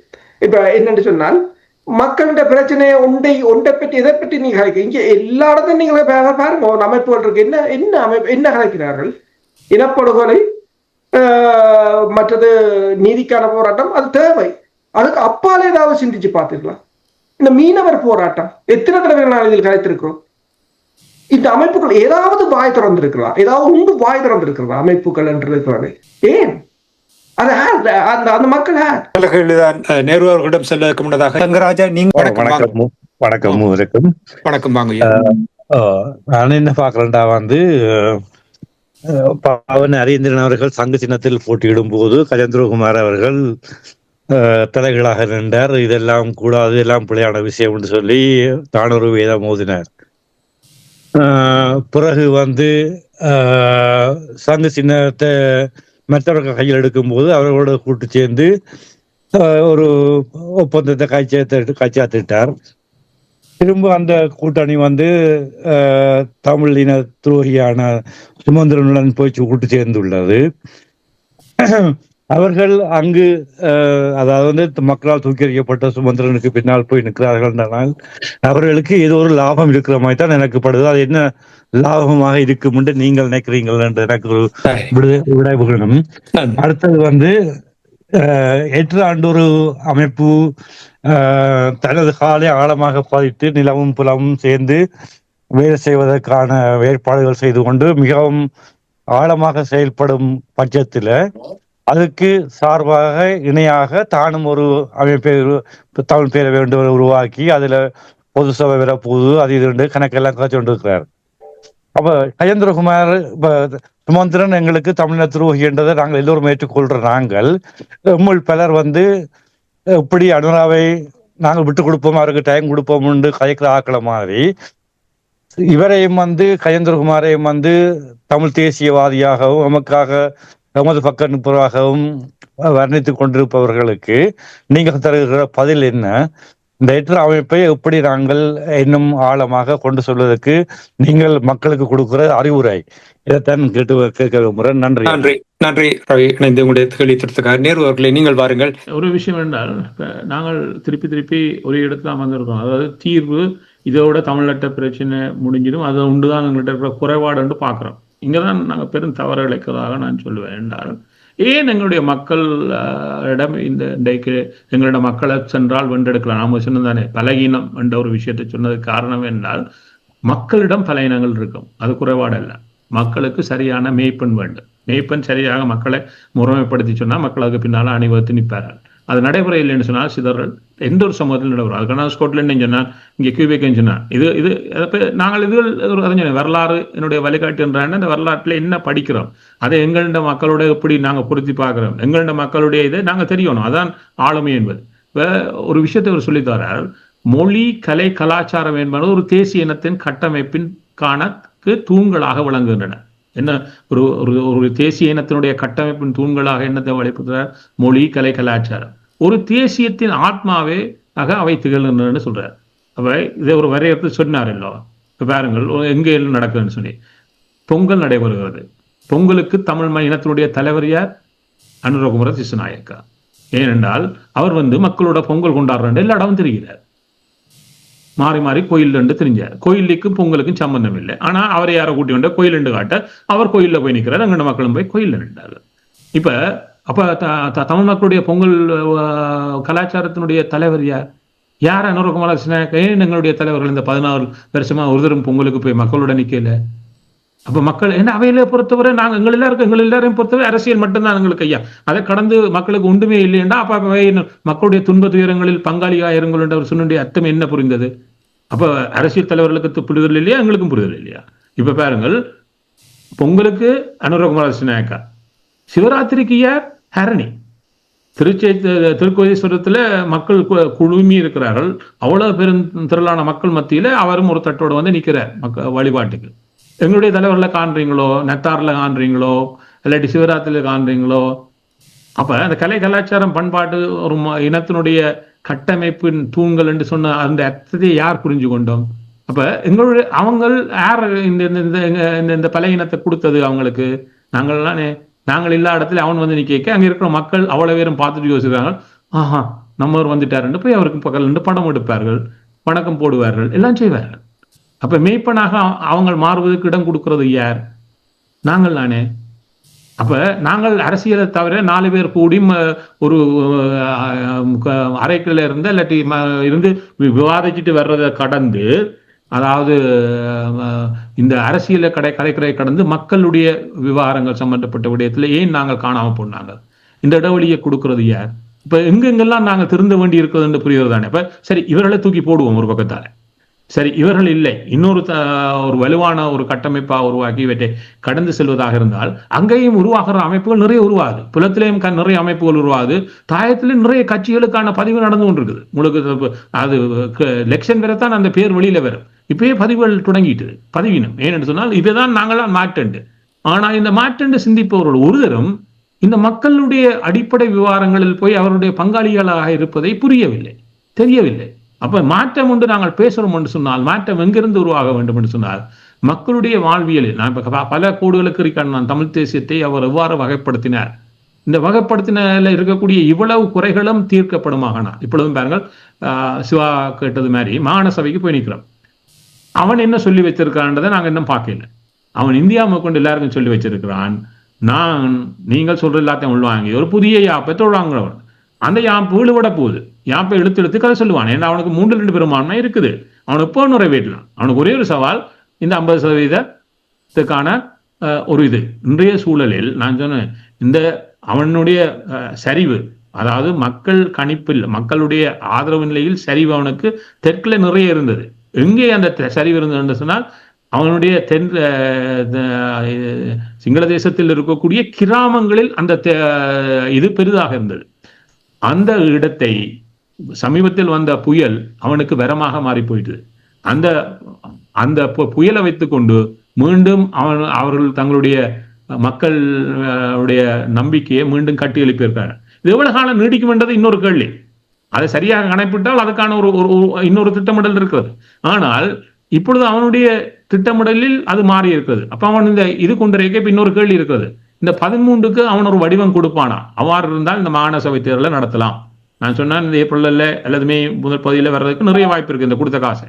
ஆனா அதுல ஒரு சர்க்கிள், அதுக்கு இன்னொரு பக்கமும் பார்க்கணும். சரி, ஒன்று நடத்தலாம், நடத்தாம விடுவானாக இருந்தால் அது ஒரு செய்தியை சொல்லுகிறது, அவர்கள் இந்த மாகாண சபையை ஏற்று பயணிக்கிறதுக்கு தயாராக இல்லை என்று சொன்னா அந்த கதையும் வந்திருக்கிறது. நேற்று பேசியிருக்கக்கூடிய ஒரு அமைச்சர், கனடாவுடைய தூதருடன் சந்தித்து பேசிய அமைச்சர் சொல்லி இருக்கக்கூடிய கருத்துக்கள், இந்த விவகாரத்தில் நாங்கள் மாகாண சபையை நடத்த விரும்புகிறோம், ஆனால் அதுக்கு பல விடயங்கள் நடைபெற்றாக வேண்டும், அதற்காகத்தான் காலக்கெடு என்றதுல மீண்டும் எல்லை நிர்ணயத்தை பேசியிருக்கிறார் கண்டிய தூதருடன். இந்த எல்லை நிர்ணயத்தை திருப்பியும் பேசுகிறார் சொன்னா அர்த்தம் இவர்கள் இந்த மாகாண சபையை இப்பொழுது நடத்துவதற்கு தயாராக இல்லை. ஏன்னு சொன்னால் அவர்கள் இந்த 13 ஏற்றுக்கொள்ள என்றது மட்டுமில்லை, ஏன்னா 13 சிதைச்சு போட்டு அதன் 4 பல்ல புடுங்கினதும் இவர்கள் தான். இவர்கள் போய்த்தான் வடக்கையும் கிழக்கையும் பிரித்தார்கள், காணி அதிகாரத்தை தூக்க வைத்தார்கள், போலீஸ் அதிகாரத்தை தூக்க வைத்தார்கள். அவை அதில் இருக்கக்கூடிய 4 நல்ல பல்ல கூட கலட்டியாச்சு, கலட்டின பல்லோட தான் இருக்குது. இப்பொழுது அதே கல்லோட இந்த மாகாண சபையை நடத்துவதற்கு கூட அவர்கள் தயாராக இல்லையா? இப்பொழுது வருகின்ற ஏப்ரலுக்குள்ள இவர்கள், அதாவது அடுத்த மாசம், இந்த மாதம் முடியுதுன்னு வைங்கள், மார்ச்சுக்குள்ளே இவர்கள் நகரையில்லை என்று சொன்னால் என்ன நகர வேண்டும்? ஒரு சட்ட மூலத்தை பாராளுமன்றத்துக்கு கொண்டு வர வேண்டும். கொண்டு வந்து அந்த அதை நிறைவேற்றினால் மட்டும்தான் மாகாண சபை தேர்தல் நடத்த முடியும். மாகாண சபை தேர்தலை இப்பொழுது இருக்கிற, அதாவது பழைய முறைப்படியே நடத்தலாம். அப்படி நடத்த வழிக்கிட்டால் அந்த முன்னெடுப்புகளை எல்லாம் தூக்கி போட்டுட்டு எல்லையெல்லாம் நிர்ணயிக்காமல் முன்னர் எவ்வாறு மாகாண சபை தேர்தல் நடத்தப்பட்டதோ அதே மாதிரி நடத்துவதாக இருந்தால் அது வீதாசர் பிரதிநிதித்துவ வரும். வீதாசர் பிரதிநிதித்துவ நடத்துறது இவங்களுக்கு அது வாய்ப்பை தராது. ஏன்னா வீதாசாரத்துல 50% மேல் எடுக்கல என்று சொன்னால் அது அவர்களுடைய முழு கட்டுப்பாடுகளை வராது. அப்படி என்று சொன்னால் இப்பொழுது அதாவது 2017 கடைசியில் அதை கொண்டு வந்ததுதான் இப்பொழுது நடைபெற்ற உள்ளூராட்சி சபை 60-40, அதாவது 60 நேரடி தெரிவும் 40, அது அவங்களுக்கு வாய்ப்பு. அப்படி என்று சொன்னால் இன்னொரு புதுசாக கொண்டு வரணும். இந்த மாகாண சபைக்கும் இந்த அதே சட்டமூலம் ஒன்றை கொண்டு வந்து நிறைவேற்றி போட்டு நடத்தலாம். இல்லைன்னு சொன்னால் பழைய முறை, ஆளும் பழைய முறையில போய் மாகாண சபை தேர்தல் மாதிரி நடத்தினாங்கன்னா அவங்களுக்கு ஆபத்து, அதை நடத்த மாட்டாங்க. அப்படின்னு சொன்னால் அந்த மாற்றத்தில் நடத்துறேன்னு சொன்னால் வார மாசம் பாராளுமன்றத்துக்கு ஒரு புதிய சட்டம் மூலம் பெற வேண்டும். வரவில்லை என்று சொன்னால் இவர்கள் மாகாண சபைக்கு மீண்டும் இழுத்தடிப்பதற்கு தயாராகிறார்கள் என்ற இன்னொரு கருத்து வெளிப்படுது. அவை இதுல ஒன்று புரியணும். இப்ப நாங்கள் மாகாண சபையை ஏன் என்று ஏற்றுக்கொள்வது என்பதை கடந்து முதல்ல அவன் நடத்துவானா இல்லை என்றதையும் பார்க்கணும். எங்களுடைய அரசியல்வாதி என்ற சண்டையை விட்டுருங்க, நான் அதுல வரே இல்லை, ஏன்னா அதுக்கு தீர்வே இல்லை எங்கள்கிட்ட. சரி, நாங்கள் நிகழ்ச்சி ஒன்றை கொண்டு வர வேண்டும். நேரு அவர்கள், நீங்கள் 13 தொடர்பாக கேட்டார்கள். வெளிப்படையாக இலகுவாக ஏன் சொல்ல முடியாமல் முழுங்கிக் கொண்டிருக்கிறார்கள் இந்த 13ஐ? அது ஒரு தீர்வு. உங்களுக்கு தெரியும், பேராசிரியர் ஜெயசங்கர் அவர்கள் கூறியிருந்தார், தெளிவாக கூறியிருந்தார். அதான் நான் யோசித்தேன், அந்த பேராசிரியரோடு பேசும் பொழுது இவர்களுக்கு பக்கத்தில் நின்று பேசுவதற்கான அருகதை இருக்கின்றதோ என்று கூட நான் சிந்தித்தேன். என்றால் அவர் தெட்டு தெளிவாக கூறியிருந்தார், 13 உங்களுடைய தீர்வில்லை. அது நீங்கள் ஆரம்ப கட்டமாக உங்களுக்கு சில அதிகாரங்கள் வரும், அந்த அதிகாரத்தை உங்களுக்கு எடுத்தால் அது உங்களுக்கு சார்பானது என்று சொன்னதை கூட புரிந்து கொள்ள முடியவில்லை என்பதை அப்பொழுது சுட்டிக்கார். இது தொடர்பாக நீங்கள் ஏன் இந்த தமிழ் அரசியல்வாதிகள் இது தொடர்பாக இந்த தெளிவு பெற முடியாமல் இருக்கிறார்கள்? இதுல என்ன விஷயம்னு சொன்னால், நாங்கள் ஒரு ரிஜிட் ஃபார்ம்ல நிக்கிற இந்த ரிஜிட் ஃபார்ம் வேலை செய்யாது. இப்ப என்னன்னு சொன்னால், நாங்கள் தொடர்ந்து முன்னகர வேண்டும் என்பதுதான் முக்கியம். அந்த முன்னகருவதற்கு எது ஒரு வாய்ப்பான இதில் எவ்வளவு தூரம் முன்னேறலாம் இப்ப அந்த இருக்கக்கூடிய சூழலில் என்ற ஒரு கணக்கு, அதாவது செக்மேட். இப்ப ஒன்றை பயன்படுத்தணும், கடந்த ஆட்சியாளருடன் நகர்ந்தது போல இவங்களுடன் நகர முடியாது. ஏனென்றால் இவங்களிடம் இருக்க மற்றவரிடம் இருந்த பலம் பலையினமும் இவங்களிடம் இருக்கக்கூடிய பலம் பலையினமும் வேறுபட்டது. அதை நாங்கள் புரிந்து கொள்ள வேண்டும். என்றால் அந்த பலத்துக்கு ஏற்ற மாதிரி இப்ப நாங்கள் இப்ப கோத்தாவோட எப்படி டீல் பண்றோம்ன்றதை ரணிலோட செய்யலாது, ரணிலோட என்ன செய்யறோம்ன்றதை அனுராவோட செய்யலாது. ஏன்னு சொன்னால் அப்ப எல்லாரோடையும் ஒரே ஃபார்முலாவை கொண்டார். அதான் நான் சொன்னேன், ஒரே கல்லு ஒரே முட்டியோட போய் பயணிப்பது அரசியல் சாணக்கியம் இல்லை, முதிர்ச்சியும் இல்லை. கல்லு ஒன்று உண்டா இருக்கட்டும், ஆனா முட்டி என்னன்னு மாறணும். அதை கையாளுகின்ற வல்லமை இன்றைய இருக்கக்கூடிய அரசியல் தலைமையிடம் கிடையாது. அதை சுருக்கம் அதான் உண்மை. மிகவும் சுருக்கமாக பயங்கரவாத தடைச்சட்டம் தொடர்பாக சுருக்கமாக கூற வேண்டும் என்றால் 3-4 நிமிடங்கள் மட்டும்தான் இருக்கிறது. அனுரகுமார் திசாநாயக்கா அவர்கள் சொல்லியிருந்தார், பதவிக்கு வரும் பொழுது பயங்கரவாத தடைச்சட்டத்தை இல்லாமல் ஒழிப்பேன் என்று சொல்லியிருந்தார். இப்பொழுது புதிய ஒரு பயங்கரவாத தடைச்சட்டத்தை கொண்டு வரப் போகிறார்கள். அதாவது அதில் இருப்பதில் சில மாற்றங்களை கொண்டு வந்து ஒரு புதிய வடிவில் கொண்டு வரப் போகிறார்கள். அது தொடர்பாக கனடாவில் இருந்து கூட ஒரு அன்பர் அழைத்து சொல்லியிருந்தார், 28ஆம் தேதி போராட்டம் ஒன்று நடைபெற இருக்கிறது. பிரதேச சபையும் நகர சபையும் இது தொடர்பாக தங்களுடைய எதிர்ப்பை வெளிப்படுத்த வேண்டும், போராட்டத்தை நடத்த வேண்டும் என்று. இது தொடர்பாக நீங்கள் சுருக்கமாக உங்களுடைய கருத்தை. நான் சுருக்கம் சொல்லணும்னால், பயங்கரவாத இவங்க கொண்டு வர நீங்க சொன்ன மாதிரி தான் பயங்கரவாத தடை சட்டம் அவ்வளவு மோசமானது, அவ்வளவு சர்வதேச இப்பொழுது நியூஸ் வீக்கு கொடுத்த கடந்த ஆண்டினுடைய புயலுக்கு பின்னர் நியூஸ் வீக்கு கொடுத்த ஒரு செவியிலேயே அனுரா தெளிவாக சொல்றாரு. அது முழுமையாக அதில் இருக்கக்கூடிய ஆபத்து என்ன, அது கூடாதுன்னு சொல்லி போட்டே இதை கொண்டு வந்தாங்க. கொண்டு வந்ததுக்கு ஒரே ஒரு காரணம் தான் இருக்கிறது, அது இன்றைக்கு புரியாதவர்களும் காலத்துல புரியும். தங்களை நாளைக்கு தாங்கள் இந்த ஆட்சி கட்டில் அதை விட்டு போகாமல் இருக்கிறதுக்கு ஆன ஒரு பொறிமுறையை உருவாக்குறார்கள். ஜேஆர் ஒரு சர்வசன வாக்கெடுப்பினால பாராளுமன்றத்தை இப்பொழுது இருக்கக்கூடிய இதே அரசியல் அப்பை பயன்படுத்தி நீடித்தவன். இவர்களாலும் அதை செய்ய முடியும். தாங்கள் இதே ஆட்சி கட்டில் இதே 3 பெரும்பான்மையுடன் இன்னொரு 10 வருஷம் இருக்கலாம். அதுக்கான நகர்வுகளை அவங்களால செய்ய முடியும். அவ்வாறு செய்வதாக இருந்தால் அதுக்கான உள்ளூரில் கிளம்பக்கூடிய எல்லா எதிர்ப்பையும் கட்டுப்படுத்துவது தான் இந்த தடை சட்டம். அரசுக்கு எதிராக செயற்பாடு, இது ஊடகத்துக்கு எதிராக வரும், தனிநபர்களுக்கு எதிராக வரும், கட்சிக்கு எதிராக வரும், தொழிற்சங்கத்துக்கு எல்லாருக்கும் எதிராக பயன்படுத்துவான். அடக்குவதற்கு ஒரு பொறிமுறையை கையாளுகிறார்கள். அதுக்காக இதை நிறைவேற்றுகிறார்கள். இது ஆபத்தானது, இது கடந்ததிலும் பார்க்க மோசமானது. இது என்னென்ன வடிவத்தில் செய்யணும்னு சொன்னால், 28ஆம் தேதி கிடையில இதுக்கு எதிரானதை சமர்ப்பிக்கணும். ஒரு தரையில்னு சொல்லுவான், அது சட்டத்துறையினுடைய வேலை. சட்ட ரீதியாக இருக்கக்கூடிய சர்வதேச விதிமுறைகளை, இப்ப சர்வதேச விதிமுறைகளை இது மீறுகிறது ஐநாவில் இருந்து ஒரு அறிக்கை வெளியிடப்பட்டிருக்கிறது. அதில் இருக்கக்கூடிய சரத்துக்களை வைத்து வெளியிடுவது. 2வது, தமிழர்கள் எதிர்க்கிறார் என்பதை ஒரு ஒன்றுபட்ட பொறுமையினூடாக வெளியே கொண்டு சேர்ப்பது. இந்த போராட்டங்கள் என்பதை கடந்து மாகாண சபைகள், இந்த உள்ளூராட்சி சபைகளை நிறைவேற்றுவதெல்லாம் அதை நிறைவேற்றிப்பட்டு இருப்பது ஒன்றும் பிரயோசனம் இல்லை. இதை ஒரு எதிர்ப்பான விடயமாக சர்வதேசத்தின் முன்னால் வருகின்ற மாதிரி கொடுத்தா தான் அழுத்தம் அதிகரிக்கும். இல்லையென்றா இந்த 18ஆம் தேதி அவங்க 28ஆம் தேதி வரையும் காத்திருக்கிறாங்க. 28ஆம் தேதி முடிஞ்ச கையோடு 1-2 சின்ன மாற்றங்கள் செய்வார்கள். அந்த கருத்து கணிப்பு நடுவில் மாற்றத்தை செய்துவிட்டு கொண்டு அடுத்த மாசம் நிறைவேற்றிடுவாங்க. அதுக்கான வாய்ப்பு ஒரு 90% இருக்கிறது. நாங்கள் இன்னொரு சந்தர்ப்பத்தில் விரிவாக உரையாடலாம். அரசர்கள், நீங்கள் நிறைவாக சுருக்கமாக கூறுங்கள். உண்மைதான் என்று சொன்னால், அந்த பயங்கரவாத தடுப்பு சட்டம் தான் இப்ப தையிட்டியில இடம்பெறுகின்ற போராட்டங்களை அடக்குவதற்கோ அல்லது இந்த பௌத்த துறவிகள் இந்த நில ஆக்கிரமிப்போ அல்லது எல்லாவற்றுக்கும் அது ஒரு மூல காரணமாக இருக்கிறது. இப்போது அனுரகுமார் திசாநாயக்காவுக்கு அது தேவைப்படுகிறது என்றால், தென்னிலங்கையிலும் தனது ஆட்சியை தக்க வைப்பதற்கு அவர்களுக்கு தேவையாக இருக்கின்றது. ஆனால் அதனால் பாதிக்கப்படுவது நாங்கள் தான். தமிழர்கள் அதை ஏற்றுக்கொண்டதாக இருக்கக்கூடாது. ஒட்டுமொத்தமாக அதற்கான எதிர்ப்பை காண்பிக்க வேண்டும். இதுதான் நாங்கள் சொல்வது என்னென்று சொன்னால், அரசியல் தீர்வு என்று சொல்லிக்கொண்டு மூடிக்கொண்டு இருக்காமல் ஒரு பொட்டிக்குள் என்னென்ன நடைபெறுகிறது, நாங்கள் என்னென்னத்தில் ப்ரோ ஆக்டிவாக இருக்கணும், ரியாக்டிவாக இல்லாமல் ப்ரோ ஆக்டிவாக இருக்கணும் என்றதை நீங்கள் யோசிக்க வேண்டும். இதை ஒட்டுமொத்தமாக எதிர்க்க வேண்டும். அடுத்ததாக இந்த நகர சபைகளோ மாநகர சபைகளோ தமிழர் பிரதேசத்தில் இருப்பவை ஒரு அடையாளமாகவாவது அதை எதிரான ஒரு தீர்மானத்தை நிறைவேற்ற வேண்டும். அதற்கு எல்லோரும் உழைக்க வேண்டும். சூடுபிடிக்கும் தமிழ் அரசியல் சொல்வது என்ன என்ற தலைப்பில் இன்றைய நிகழ்ச்சியில் இணைந்து கலந்து சிறப்பித்த அரசியல் ஆய்வாளர் நேரு குணரட்னம் அவர்களுக்கும் போரியல் ஆய்வாளர் அரசு அவர்களுக்கும் நன்றியை கூறிக்கொண்டு நிகழ்ச்சியில் பங்கெடுத்து தங்களுடைய கேள்விகளை தொடுத்த அன்பர்கள் அனைவருக்கும் இந்த நேரத்தில் நன்றியையும் வாழ்த்துக்களையும் தெரிவித்துக் கொண்டு மீண்டும் அடுத்த நிகழ்ச்சியில் இணைந்து கொள்வோம். அதுவரைக்கும் நன்றி, வணக்கம் அரசு அவர்களே. நன்றி, வணக்கம் நேரு குணரட்னம் அவர்களே.